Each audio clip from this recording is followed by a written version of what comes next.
वंदे मातरम। भारत माता की जय। जय भारत। वंदे भारत। सबके भीतर बैठे हुए परमात्मा को नमन। हम जहाँ उपस्थित हैं, हमारी उपस्थिति से चीज़ें बदलती हैं, हमारे देखने से चीज़ें बदलती हैं। महाभारत के युद्ध में कौरव भी उपस्थित थे और पांडव भी उपस्थित थे, लेकिन किसी के भी मन में दुविधा उत्पन्न नहीं हुई। न तो कौरव भीष्म पिता समेत द्रोण इत्यादि के मन में यह भाव उत्पन्न हुआ कि हम अपने ही शिष्यों परिवारजनों को क्यों मारना चाहते हैं, युद्ध करना चाहते हैं। न ही पांडवों में यह विचार आया अर्जुन को छोड़कर कि हम अपने परिजनों से ही युद्ध कर रहे हैं। अर्जुन संपूर्ण मनुष्य जाति का प्रतीक है, वह उसका प्रतिनिधित्व करता है। वह हमेशा शंका कुशंकाओं से घिरा रहता है। यही हर समय प्रत्येक मनुष्य के साथ हो रहा है। सच्चे मनुष्य का प्रतीक है, वह भोला है, जिससे कोई भी आकर्षित हो सकता है। गुरु द्रोण भी स्वयं को आकर्षित करने से नहीं रोक पाए। अपने पुत्र को जितना नहीं सिखाया उतना उन्होंने अर्जुन को सिखाया। वह सच्चे मनुष्य का प्रतीक है, जिसके मन में करुणा है, दया है। अध्याय 18 का जो 63वां श्लोक है, इति ते ज्ञान व्याख्यातम गुहादरा गूढ़तरम मया विमृतिश दशेषेण यथेष्यसि तथा कुरु। इति का अर्थ है इस प्रकार से, ते अर्थात तुमको, ज्ञानम अर्थात ज्ञान, आख्यायतम अर्थात वर्णन किया गया, गुह्यात अर्थात गुह्य से, गुह्य तरम अर्थात अधिक गुह्य, गुह्य से भी गुह्य, मया मेरे द्वारा, विमृश्य मनन करके, एतत् इस, अशेषेण पूर्णतया, यथा अर्थात जैसी, इच्छसी अर्थात इच्छा हो, तथा वैसा ही, कुरु अर्थात करो। अर्थात इस प्रकार मैंने तुम्हें गुह्यतर ज्ञान बतला दिया, इस प्रकार पूरी तरह से मनन करो और तब जो चाहो सो करो। गुह्य से भी गुह्य अर्थात गुप्त से भी गुप्त ज्ञान कृष्ण अर्जुन को देते हैं, लेकिन वह दबाव नहीं डालते हैं कि तुम मैं कह रहा हूँ वैसे ही करो। वह कहते हैं कि तुम इसका मनन करो। भारतीय सनातन परंपरा की यह विशेषता है कि पहले आपको वो चेता देते हैं, उसका मनन करो, अध्ययन करो, अपना भला बुरा सोचो, उसके बाद खुद ही निर्णय लो। खुद निर्णय लो और उसका परिणाम भी खुद ही भुगतो। वह स्वयं पर आरोप नहीं लगाते कि मेरे कहने से तुमने ऐसा किया जो गलत हो गया। सत्य असत्य सब बता दिया कृष्ण ने, पूरा ज्ञान बता दिया। उसके बाद अर्जुन को कहते हैं कि तुम खुद ही मनन करो, क्योंकि गुह्य से भी गुह्य ज्ञान मैंने तुमको दे दिया है, गुप्त से भी गुप्त ज्ञान मैंने दे दिया है। परंतु निर्णय स्वयं अर्जुन पर छोड़ा है कि वह स्वयं निर्णय लें। अगला सूत्र जो 64वां है 18वां अध्याय का, सर्वगुहितम ब्रह्म शरणम में परम वचः इष्टो असि में सुदृढ़मिति ततो वक्ष्यामि ते हितम। सर्वगुह्यतम अर्थात सबों में अत्यंत गुह्य, भुवे अर्थात पुनः, शुणु अर्थात सुनो, मैं अर्थात मुझसे, परम अर्थात परम श्रेष्ठ, वच अर्थात आदेश, दृष्ट असि अर्थात तुम प्रिय हो, मैं मेरे मुझको, दृढ़म अर्थात अत्यंत, इति अर्थात इस प्रकार, ततः अर्थात अतएव, वक्ष्यामि अर्थात कह रहा हूँ, ते अर्थात तुम्हारे, हितम अर्थात लाभ के लिए, चूंकि तुम मेरे अत्यंत प्रिय मित्र हो, अतएव मैं तुम्हें अपना परम आदेश जो सर्वाधिक गुह्य ज्ञान है बता रहा हूँ, इसे अपने हित के लिए सुनो। कृष्ण ने नारायणी सेना दे दी दुर्योधन को अपने प्रिय मित्र के साथ रहने के लिए। वहीं पर भी उन्होंने दबाव नहीं डाला, आग्रह नहीं किया कि तुम किसके साथ रहोगे। निर्णय उस समय भी अर्जुन के पास छोड़ा कि जब वह कृष्ण से सहायता मांगने के लिए युद्ध से पहले आए थे, दुर्योधन ने तो नारायणी सेना मांग ली और अर्जुन ने कृष्ण को मांगा। यह उनके अटूट मित्रता की प्रेम की निशानी है। पूर्व जन्म में भी नर नारायण के रूप में वह अवतरित हुए थे। अर्थात कृष्ण कहते हैं कि तुम मेरे अत्यंत प्रिय हो, अतएव मैं तुम्हें अपना परम आदेश जो सर्वाधिक गुह्य ज्ञान है बता रहा हूँ, इसे अपने हित के लिए सुनो। 65वां जो श्लोक है, मन मना भव मद भक्तो मद्याजी माम नमस्कुरु मामे वेश्यसीत सत्यम ते प्रतिजाने प्रिय ओ असी मैं।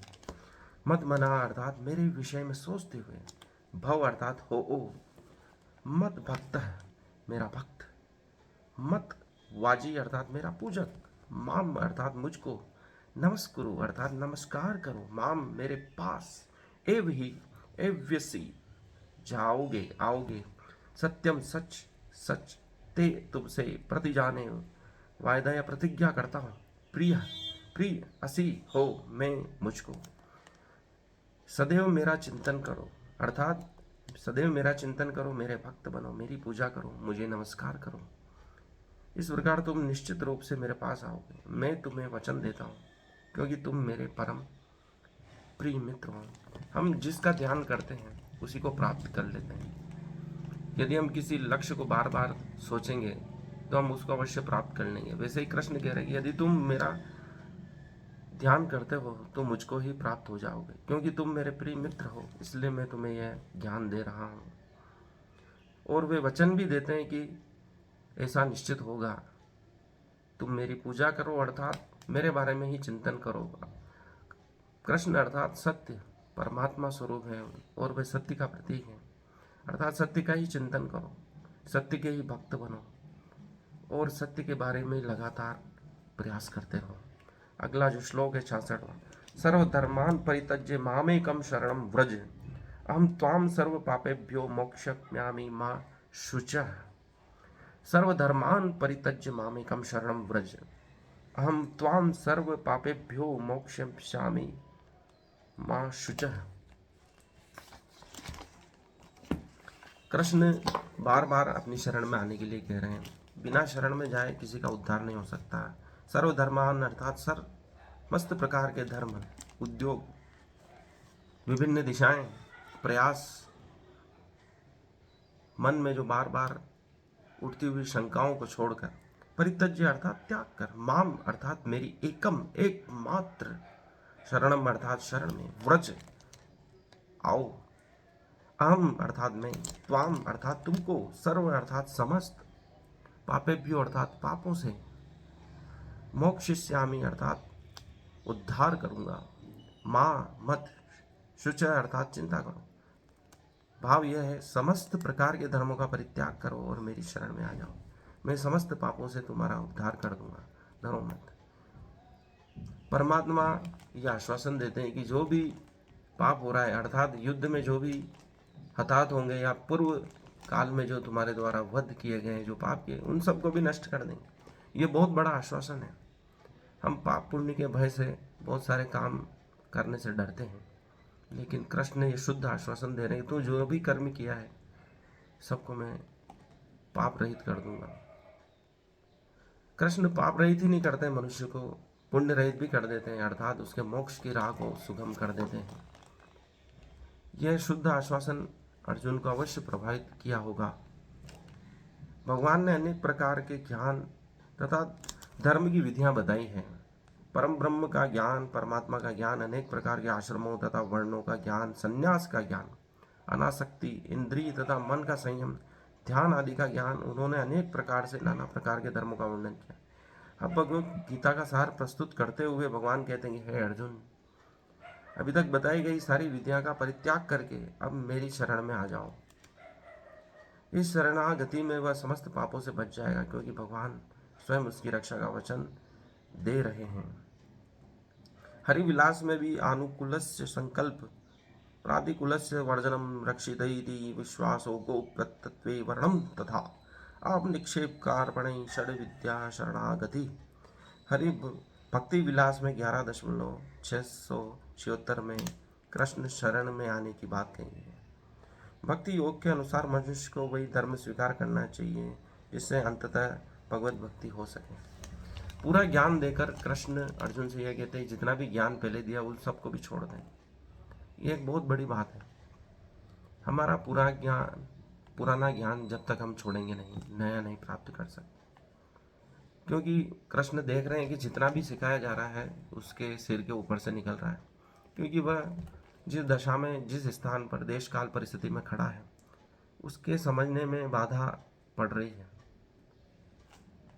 और जब हम स्वयं भी देखते हैं कि सब तरफ से हार जाते हैं, परमात्मा की शरण में आ जाते हैं,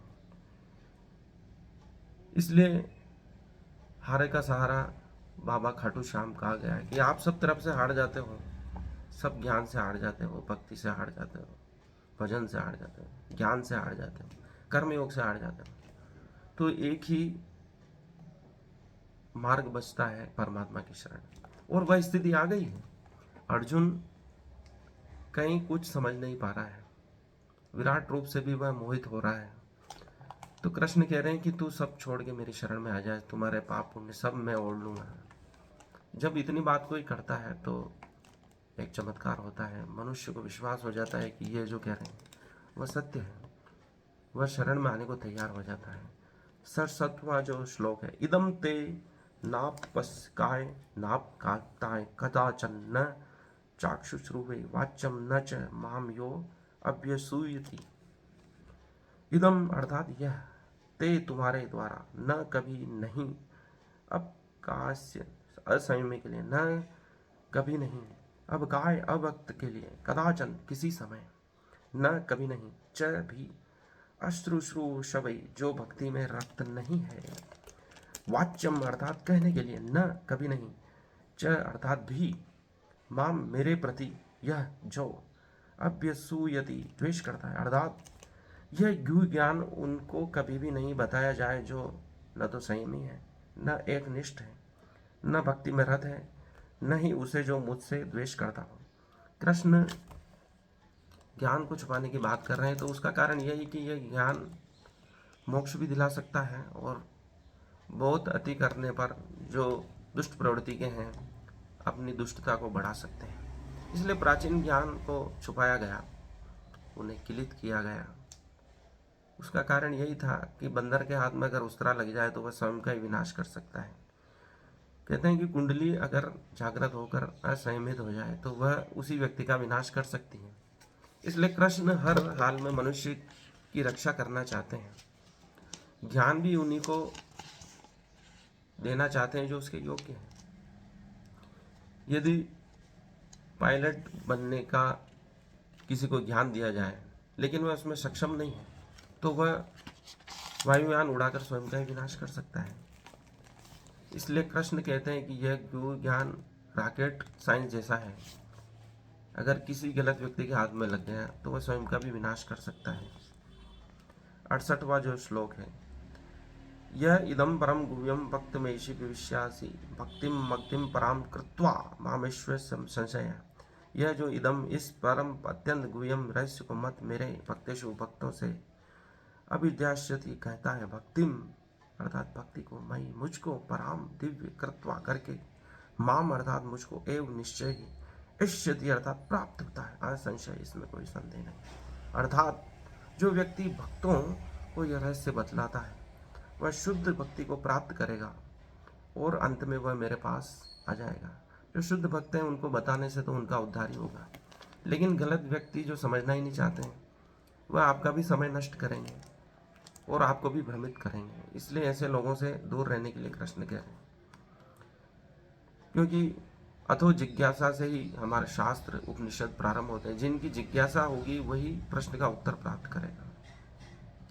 द्रोणाचार्य भी अर्जुन से ही कहते हैं कि यदि शिष्य में जिज्ञासा नहीं है तो शिष्य क्या सिखाएगा, गुरु क्या सिखाएगा, शिष्य क्या सीखेगा।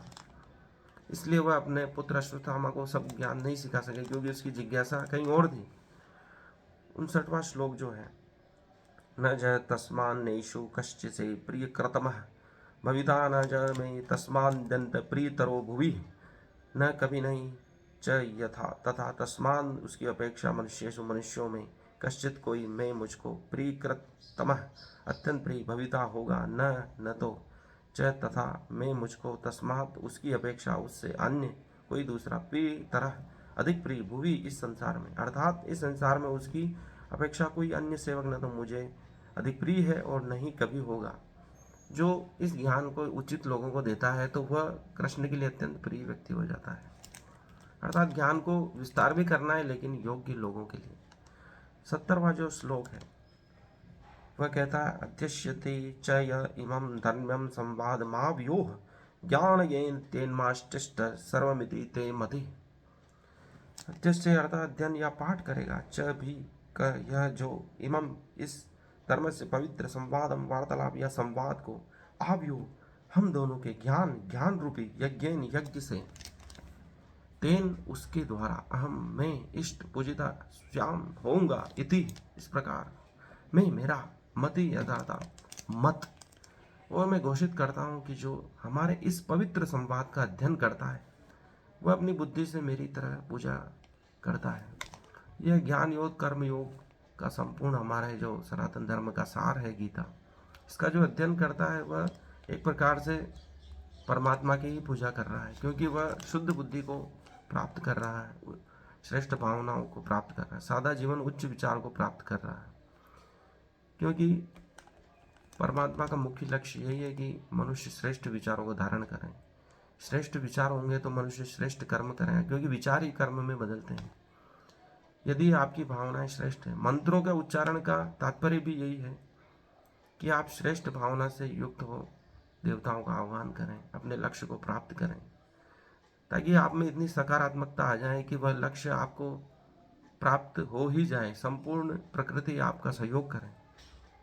ये श्रेष्ठ भावनाओं से युक्त भगवद गीता आपको हर सफलता प्रदान करें, ऐसा कृष्ण चाहते हैं। 71वां जो श्लोक है, श्रद्धावान सूयश्च शृणुयादपि यो नरः सो अभिमुक्त शुंदो कांत प्राप्तो यान पुण्य कर्माणाम।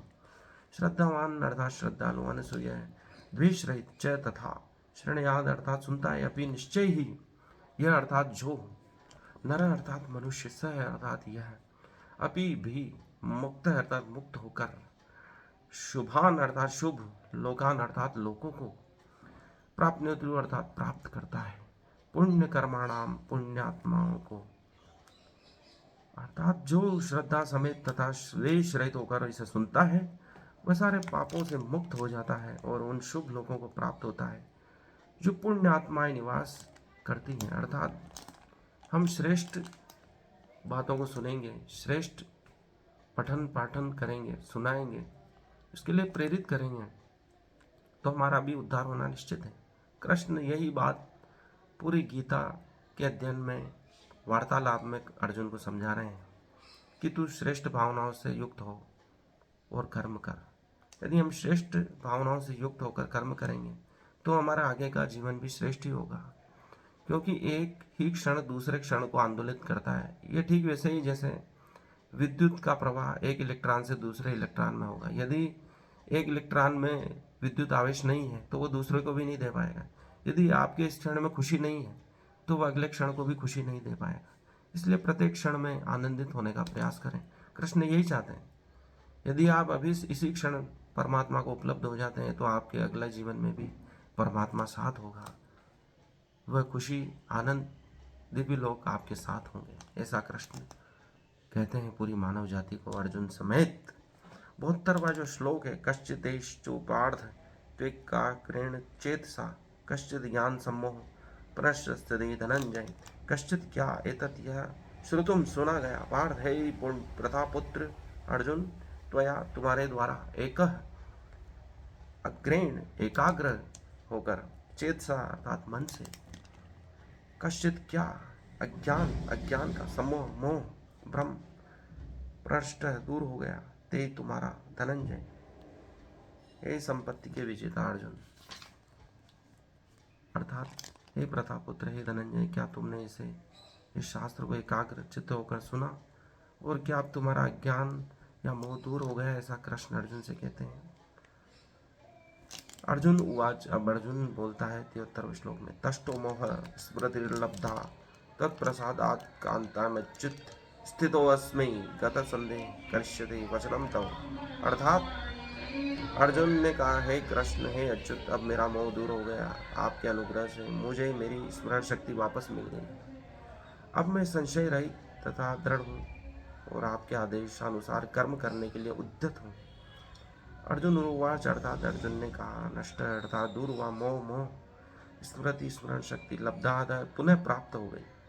त्वत्प्रसादात आपकी कृपा से, मया अर्थात मेरे द्वारा, अच्युत अर्थात हे अच्युत कृष्ण, स्थित अर्थात स्थित, अस्मि अर्थात हूँ, गत अर्थात दूर हुए, संदेह अर्थात सारे संदेह, कृष्य से पूरा करूँगा, वचनम अर्थात आदेश को, तब तुम्हारे।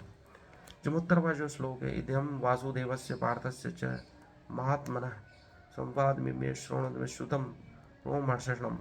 संजय अर्थात संजय ने कहा, इति इस प्रकार, अहम मैं वासुदेवस्य कृष्ण का, पार्थस्य तथा अर्जुन का, च भी महा आत्मन महात्माओं का, संवादम वार्ता इमम अर्थात यह, आश्रोषम सुनी है, अद्भुतम अद्भुत, रोमहर्षकम रोंगटे खड़े करने वाली, कृष्ण की हर बात रोंगटे खड़े करने वाली। इसलिए संजय कहता है कि इस प्रकार मैंने कृष्ण तथा अर्जुन इन दोनों महापुरुषों की वार्ता सुनी और यह संदेश इतना अद्भुत है कि मेरे शरीर में रोमांच हो रहा है। संजय ने कृष्ण का दिव्य रूप भी देखा है और वह रोमांचित हो रहा है और उनकी हर शब्द से, बातों से रोमांचित लगातार हो रहा है।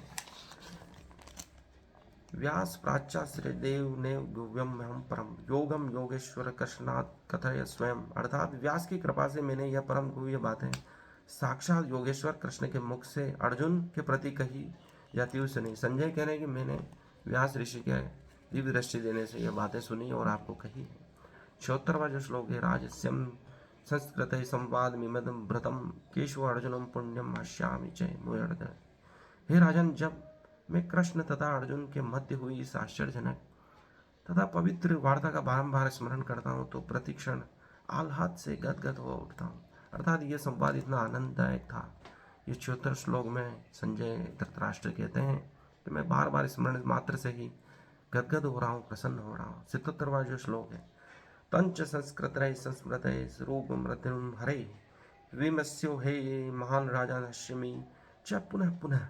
अर्थात हे राजन, भगवान कृष्ण के अद्भुत रूप का स्मरण करते ही मैं अधिकाधिक आश्चर्यचकित हो रहा हूँ, होता हूँ और पुनः पुनः हर्षित होता हूँ। बार बार स्मरण मात्र से ही संजय रोमांचित हो रहे हैं, हर्षित हो रहे हैं। 75वां जो श्लोक, यत्र योगेश्वर कृष्णो यत्र पार्थो धनुर्धर तत्र श्री विजर्वयो भूतिर्ध्रुवा निमर्तिस्तरमम्।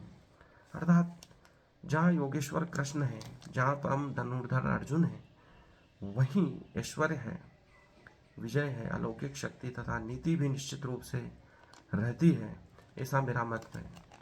जहाँ कृष्ण है वहीं धनुर्धर अर्जुन है और वहीं ऐश्वर्य है, विजय है, अलौकिक शक्ति है, नीति भी निश्चित रूप से रहती है, ऐसा मेरा मत है। संजय लास्ट में अर्जुन के लिए जो अपने भाव है, अर्जुन के प्रतिभाव है, धृतराष्ट्र को बता देते हैं कि तुम समझ जाओ कि जहाँ कृष्ण है वहीं विजय है, ऐश्वर्य है, सब कुछ वहीं है, अलौकिक शक्तियाँ हैं, नीति भी वहीं है, तुम अधर्म कर रहे हो, इस बात को समझ जाओ। इस प्रकार से ये 18वां अध्याय का उपसंहार संन्यास की सिद्धि का जो भक्ति वेदांत तात्पर्य पूर्ण होता है और ये हमारी भगवत गीता के 18 अध्याय पूर्ण होते हैं और उनका जो अंतिम श्लोक तक हम पहुंच चुके थे। 74वां जो श्लोक, जो 18वें अध्याय का अंतिम श्लोक है, उसको हमने सुना और जाना कि भगवत गीता किस प्रकार से व्यक्ति को आंदोलित कर सकती है, सिखा सकती है सन्मार्ग की ओर। लेकिन व्यक्ति उसके लिए तैयार होना चाहिए। जब तक हम तैयार नहीं होंगे, भगवत गीता का संदेश हम तक कैसे पहुंचेगा? इसलिए सुने, स्मरण करें, मनन करें। सभी के भीतर बैठे हुए परमात्मा को पुनः नमन। इस वीडियो को लाइक करें, शेयर करें, चैनल को सब्सक्राइब करें।